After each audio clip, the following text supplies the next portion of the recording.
Death ஓவரே ரொம்பவும் பெட்டராக போட்டிருந்தாங்க இந்த பக்கம் ஆர்சிபி. அது சுயா சர்மாவாக இருக்கட்டும், புவனேஸ்வர் குமாராக இருக்கட்டும், அண்ட் தென் ஹேசல்வுட் ஆரம்பத்தில் அடி வாங்கியிருந்தாலும் டெத்தை ரொம்ப சூப்பராக கண்டெயின் பண்ணியிருந்தாங்க ஆர்சிபி பவுலர்ஸ்.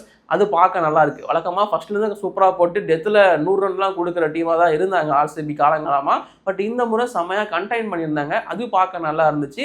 ஆர்சிபிக்கு 206 தான் சேசிங்கு. அது அவங்கள பொறுத்த வரைக்கும் ரொம்ப ஈஸி. இந்த போட்டியை பொறுத்த வரைக்கும் 2 டீம்லையுமே சேஞ்சஸ் இருந்துச்சு. இந்த பக்கம் ஜிடியில் மானவ் சுத்தர்லாம் உள்ளே வந்திருந்தாரு, பார்க்க நல்லா இருந்துச்சு. கிளென் பிலிப்ஸ்லாம் வெளியே எடுத்து வச்சிருந்தாங்க ஃபார்மில் இல்லைன்னு சொல்லிட்டு. அண்ட் தென் இந்த பக்கம் வந்து பார்த்தோம் அப்படின்னா ஆர்சிபிலையுமே ஓப்பனர் பில்சால்ட் வந்து இன்ஜுரின்னு சொல்லியிருக்காங்க. அதனால அவருக்கு பதிலாக ஜேக்கப் பெத்தல் உள்ள வந்திருந்தாரு. ஸோ அந்த பக்கமும் சேஞ்சஸ் இருந்துச்சு.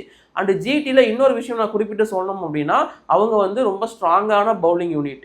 எந்த அளவுக்கு அப்படின்னா ஆர்சிபி இன்னிங் ஸ்டார்ட் ஆகி 4வது ஓவரில் கைசோ ரபாடா ஓவர் போடுறாரு. எல்லா பாலுமே 150 கிலோமீட்டருக்கு மேலே தான் போட்டிருந்தாரு.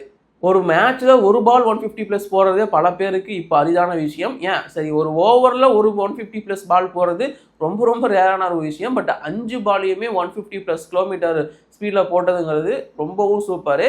இந்த மாதிரி பயங்கரமான பவுலிங் யூனிட் இருக்குது இந்த பக்கம் ஜிடியை பொறுத்த வரைக்கும். இந்த சீசனில் நல்ல பர்ஃபார்மன்ஸ் கொடுத்துருக்காங்க இந்த பவுலர்ஸ். அது பிரசித் கிருஷ்ணா, ரபாடா, சிராஜா இருக்கட்டும். அண்ட் இந்த முறை ஜேசன் ஹோல்டர் வேற உள்ளே வந்திருந்தாரு. அண்ட் தென் மனவ் சுதர்னு சொல்லிட்டு டொமஸ்டிக்கில் செம பர்ஃபார்மன்ஸ் பண்ணுற ஸ்பின்னர். அண்ட் ஸ்பின்னர்ஸுக்கெல்லாம் ஒரு கிங் அப்படின்னு சொல்லப்படுற ரஷித் கான்னு சொல்லிட்டு செம்ம டீம் தான். வாஷிங்டன் சுந்தர் வேற டீமில் இருந்தார். பட் இருந்தாலும் இந்த டீமோட பவுலிங் யூனிட் ரொம்ப ஸ்ட்ராங்னு சொல்லப்பட்டாலுமே ஆர்சிபிக்கு எதிராக அது எதுவுமே சரிப்பட்ட வரல. பிகாஸ் அந்த பக்கம் இருந்தது சேஸ் கிங் விராட் கோலி. கோலி ஓப்பனிங் வராரு அப்படின்னு தெரிஞ்ச உடனே, அதுவும் சேசிங், அதுவும் 24 ஏப்ரல் அப்படின்னு தெரிஞ்ச உடனே இது கன்ஃபார்மு ஆர்சிபி பக்கம் தான் போட்டி அப்படிங்கிறது முடிவாயிருச்சு. ஏன்னா 24 ஏப்ரல் அன்னைக்கு விராட் கோலி ஆடின எல்லா போட்டிகள்லையும் அட்லீஸ்ட் அந்த 50 இல்லை மேட்ச் வின்னிங் நாக் அப்படிங்கிறத அசால்ட்டாக அடிச்சிருக்காரு. இதுதான் வந்து வரலாறு சொல்லுது.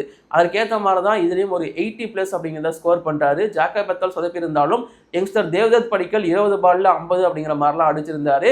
அண்ட் இந்த பக்கம் சாய் சுதர்ஷன் 2000 ரன் அச்சீவ் பண்ணிட்டாருன்னு சொல்லிட்டு அந்த பக்கம் ஒரு பக்கம் ஃபயர் விட்டுருந்தாங்க.